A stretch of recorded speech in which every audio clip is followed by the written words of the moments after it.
സഞ്ചരിക്കുമ്പോൾ ഹൈവേകളിൽ ടോൾ അടയ്ക്കണം. കാറിന് 100 രൂപയോ ബസ്സിന് 500 രൂപയോ ഈടാക്കിയാൽ നമുക്ക് നാണക്കേട് തോന്നും.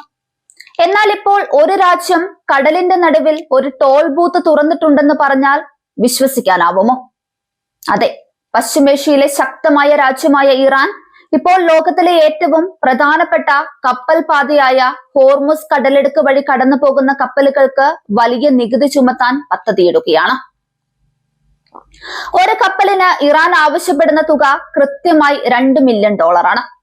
അതായത് നമ്മുടെ ഇന്ത്യൻ രൂപയിൽ ഏകദേശം 18 കോടി രൂപ. ആ വഴിയിലൂടെ കടന്നു പോകാൻ ഒരു കപ്പലിന് ഇത്രയും വലിയ തുക നൽകേണ്ടി വന്നാൽ അത് ആഗോള വ്യാപാരത്തിൽ എന്ത് സ്വാധീനം ചെലുത്തും? ഇറാന്റെ ഈ നീക്കത്തെ ലോകം മുഴുവൻ ഇപ്പോൾ ആശങ്കയോടെ കാണുന്നത് എന്തുകൊണ്ടാണെന്ന് ചിന്തിച്ചിട്ടുണ്ടോ? ഇതിന് പിന്നിലെ യഥാർത്ഥ കളി എന്തായിരിക്കുമെന്ന് ആലോചിച്ചിട്ടുണ്ടോ? നമുക്ക് പരിശോധിക്കാം. ഭൂപടത്തിൽ ഹോർമുസ് കടലിടുക്ക് ഒരു ചെറിയ ജലപാത പോലെയാണ് കാണുന്നത്. എന്നാലും ഇത് ലോകത്തിന് ഒരു ജീവരേഖ പോലെയാണ്. ലോകത്തിലെ മൊത്തം എണ്ണയുടെയും വാതകത്തിന്റെയും 20%-ലധികവും അറേബ്യൻ കടലിനും പേർഷ്യൻ ഗൾഫിനും ഇടയിലുള്ള ഈ ഇടുങ്ങിയ പാതയിലൂടെയാണ് കൊണ്ടുപോകുന്നത്.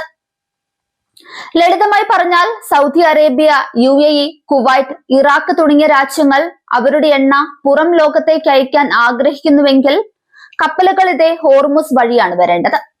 ഈ പാത തടഞ്ഞാൽ അല്ലെങ്കിൽ ഇവിടുത്തെ ഗതാഗതം ചെലവേറിയാൽ ലോകമെമ്പാടും പെട്രോളിന്റെയും ഡീസലിന്റെയും വില കുതിച്ചുയരും. അത്തരമൊരു സ്ഥലത്തിന്മേൽ ഇറാൻ ഇപ്പോൾ പൂർണ്ണ നിയന്ത്രണം നേടിയിട്ടുണ്ട്. ഇറാനിയൻ പാർലമെന്റ് അംഗങ്ങളും ഉന്നത ഉദ്യോഗസ്ഥരും അടുത്തിടെ ഒരു വിവാദ നിർദ്ദേശം മുന്നോട്ട് വെച്ചിട്ടുണ്ട്. അതനുസരിച്ച് ഹോർമുസ് കടലിടുക്ക് ഉപയോഗിക്കുന്ന വിദേശ കപ്പലുകൾ ഇറാന് സുരക്ഷാ നികുതി അല്ലെങ്കിൽ ഗതാഗത ഫീസ് നൽകണം. ഇറാൻ ഇതിന് കാരണമായി പറഞ്ഞത് ഈ മേഖലയിൽ ഞങ്ങൾ സുരക്ഷ നിലനിർത്തുന്നുവെന്നും ഈ വഴി സുരക്ഷിതമായി നിലനിർത്താൻ ഞങ്ങൾ പണം ചെലവഴിക്കുന്നു എന്നുമാണ്. എന്നാൽ ഇതിനു പിന്നിൽ രാഷ്ട്രീയ കാരണങ്ങളുമുണ്ട്.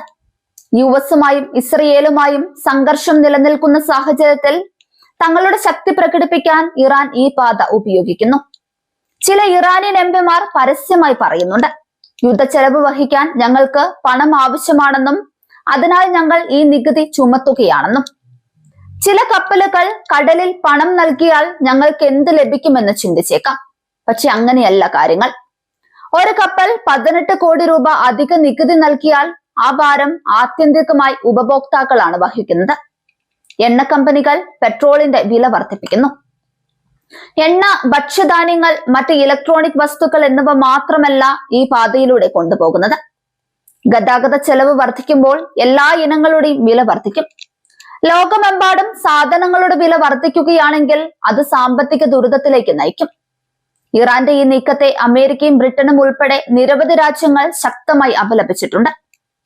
അന്താരാഷ്ട്ര സമുദ്ര നിയമങ്ങൾ അനുസരിച്ച് കപ്പലുകളെ കടലിടുക്കുകളിലൂടെ സ്വതന്ത്രമായി കടന്നു പോകാൻ അനുവദിക്കണം. ഇത്ര വലിയ നികുതി ഒരു രാജ്യത്തിനും ഏകപക്ഷീയമായി ചുമത്താൻ കഴിയില്ലെന്ന് വിദഗ്ധർ വാദിക്കുന്നു. എന്നാൽ ഇറാൻ മാത്രമല്ല വഴങ്ങാത്തത്. നിങ്ങൾക്ക് ഞങ്ങളുടെ വഴിക്ക് വരണമെങ്കിൽ നിങ്ങൾ ഞങ്ങളുടെ നിയമങ്ങൾ പാലിക്കണമെന്ന് അവർ പറയുന്നു. ചില കപ്പലുകൾ ഇതിനകം തന്നെ വില നൽകിയിട്ടുണ്ടെന്നും റിപ്പോർട്ടുകളുണ്ട്.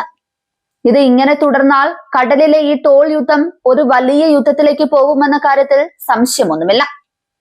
ഇന്ത്യ അതിന്റെ അസംസ്കൃത എണ്ണയുടെ ഭൂരിഭാഗവും ഗൾഫ് രാജ്യങ്ങളിൽ നിന്നാണ് ഇറക്കുമതി ചെയ്യുന്നത്.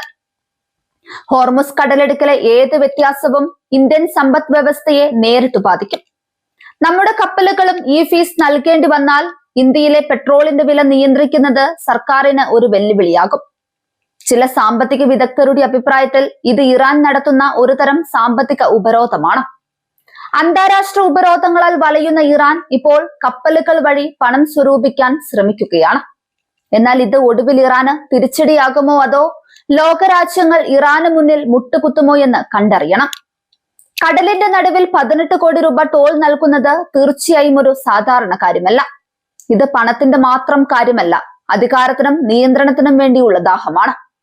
ലോകത്തിന്റെ മുഴുവൻ വ്യാപാരവും ഒരു രാജ്യത്തിന്റെ പിടിവാശിക്ക് ഇരയാക്കരുതെന്ന് എല്ലാവരും പ്രതീക്ഷിക്കുന്നുണ്ട്. ഇറാന്റെ ഈ നിലപാട് എത്ര കാലം തുടരുമെന്ന് കാത്തിരുന്ന് കാണാം.